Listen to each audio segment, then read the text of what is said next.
কুখ্যাত যৌন অপরাধী জেফ্রি এপস্টাইনের বিস্ফোরক সব নথি প্রকাশের জেরে গোটা দুনিয়ায় চলছে তোলপাড়। নতুন দফায় প্রকাশিত লক্ষ লক্ষ নথিতে বিশ্বের অনেক প্রভাবশালী ব্যক্তির সঙ্গে তার সম্পর্ক এবং ভয়াবহ যৌন অপরাধের বৃত্তান্ত উঠে আসছে। নিউ ইয়র্ক টাইমসের এক অনুসন্ধানী প্রতিবেদন অনুসারে এই ভয়াবহ অপরাধী কেবল যৌন পাচার ও নির্যাতনের মধ্যেই সীমাবদ্ধ ছিলেন না, তার মাথায় ছিল আরও ভয়াবহ এক পরিকল্পনা।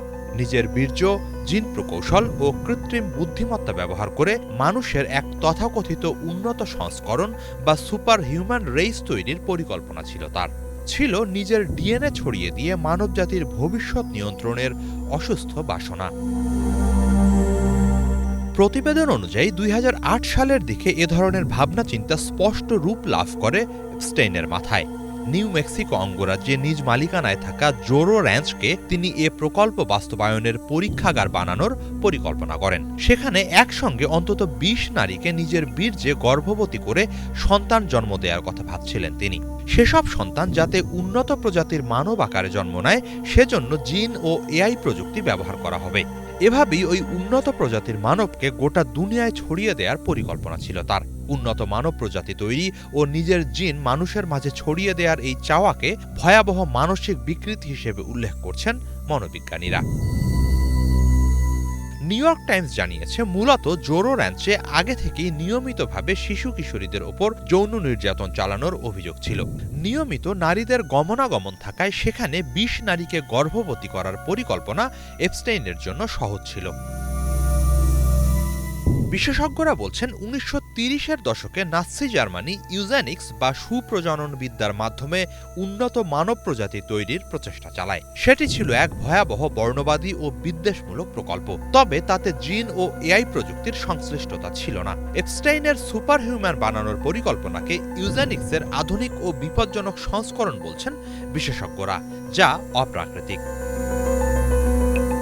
এপস্টাইন এই ভাবনাগুলো বাস্তবায়নের দিকে এগোচ্ছিলেন কিনা তার সরাসরি প্রমাণ না মিললেও বিশ্বের নামকরা বহু বিজ্ঞানী ও চিন্তাবিদ নিয়মিত তার আয়োজিত নৈশভোজ, সম্মেলন ও বৈঠকে অংশ নিতেন। এপস্টাইনের যোগাযোগের তালিকায় স্টিফেন হকিন্সের মতো বিজ্ঞানী থেকে শুরু করে খ্যাতনামা পদার্থবিদ, জীববিজ্ঞানী, স্নায়ু বিশেষজ্ঞ ও প্রযুক্তিবিদরা ছিলেন।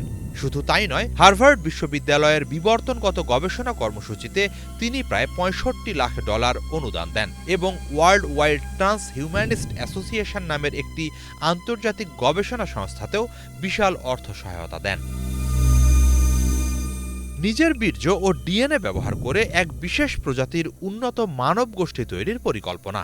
২০০৮ সালে এমন উন্মাদ চিন্তাধারা জানার পর এপস্টাইনের তৎকালীন আইনজীবী অ্যালান ডারশোভিটস পর্যন্ত আতঙ্কিত হয়ে পড়েছিলেন। টাইমস ম্যাগাজিনকে তিনি জানান, এপস্টাইনের মুখে মানুষকে জিনগতভাবে নিয়ন্ত্রণের ওই পরিকল্পনা শুনে ব্যাপক আতঙ্কিত হয়ে পড়েন তিনি। তার মতে ১৯৩০-এর দশকে নাৎসিদের ইউজেনিক্স ব্যবহারের ভয়াবহ অধ্যায় পেরিয়ে আসার পরও এমন চিন্তা মানবতার জন্য গভীরতর হুমকি।